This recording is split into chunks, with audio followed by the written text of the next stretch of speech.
Salut les passionnés, bienvenue sur vaincrelapage-blanche.com, le site sur lequel je vous parle d'écriture.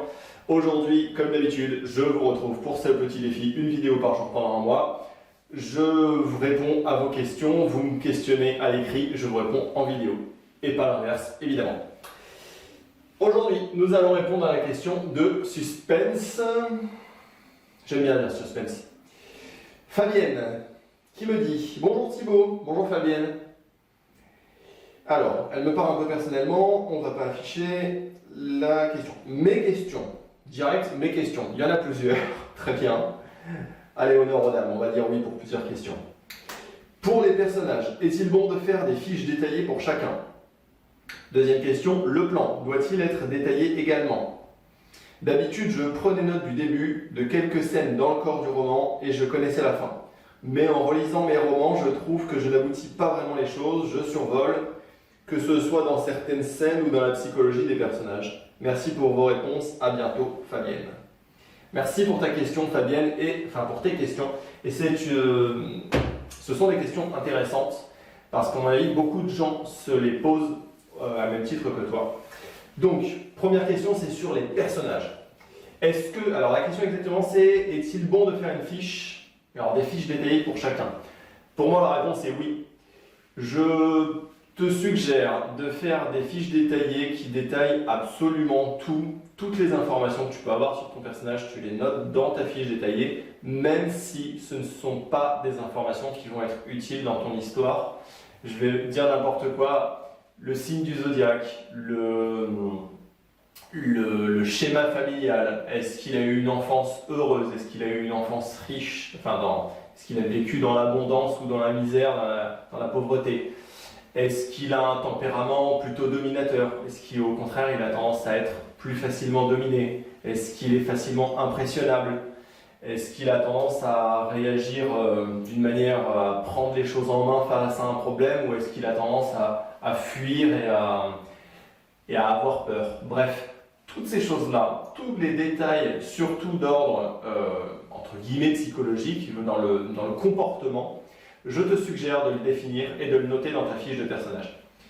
Oui, ça prend du temps, c'est une certitude. Créer un personnage complet pour une histoire, pour un roman, personnellement, ça me prend au moins 2 heures. Mais chaque minute passée pour affiner la psychologie et les détails de ce personnage, c'est des heures de gagner pendant l'écriture. Donc ce que je te suggère, c'est d'avoir des fiches de personnages les plus précises et les plus fournies possibles. Encore une fois, même sur des choses qui sont inutiles de ce que tu crois au début, parce que certains événements de sa vie que tu vas ajouter, tu vas peut-être te dire finalement ça a une incidence, ça va peut-être avoir une conséquence à un moment donné qui va ajouter de la couleur à ton récit, qui va ajouter de la profondeur à ton personnage. Donc je te suggère vraiment de tout noter sur tes fiches de personnages. Ensuite, la deuxième question, c'était sur le plan. Doit-il être détaillé? Oui, je te suggère, au même titre, qu'il soit le plus précis et le plus détaillé possible. De ce que tu me décris, tu prenais des notes au début, quelques-unes pendant, et tu connaissais en gros la fin. Je pense que c'est un début, mais ce n'est pas assez précis. Je te suggère d'avoir un plan comme tu l'as fait, mais la fin, par exemple, tu l'écris, tu la connais, tu l'écris. Tu connais quelques scènes au milieu, tu les écris. Mais de quelle manière on passe de la scène numéro 3 à la scène numéro 5, tu dois aussi expliquer pourquoi. De toute façon, tu devras l'écrire. Donc autant définir de quelle manière on y passe, par quels événements on passe, quels sont les personnages inclus dans ces événements qui vont entrer en scène. Tout ça doit être défini. Plus tu vas être précis, en fait c'est comme la fiche de personnage, c'est la même règle. Tout le temps que tu passes à affiner ton plan, c'est du temps de gagner pendant ton écriture. Non seulement pendant la recherche de tes idées, parce que tu auras déjà pas mal d'éléments, et en plus, tu n'auras pas le syndrome de la page blanche, parce que tu auras juste à expliquer les événements qui se passent. Du coup, ton écriture va aller directement à l'essentiel, tu ne vas pas te perdre, et justement, comme tu le dis, tu ne vas pas survoler les événements et la psychologie des personnages. Au contraire, tu vas aller directement à l'essentiel, et ce sera beaucoup plus pertinent pour ton lecteur. Donc, je te suggère de faire ça. Voilà. Je crois que c'est tout. J'espère que c'est clair pour toi Fabienne, j'espère que ça t'est utile. Encore une fois, pour tout le monde, j'espère que ça vous aide et que c'est clair également pour vous.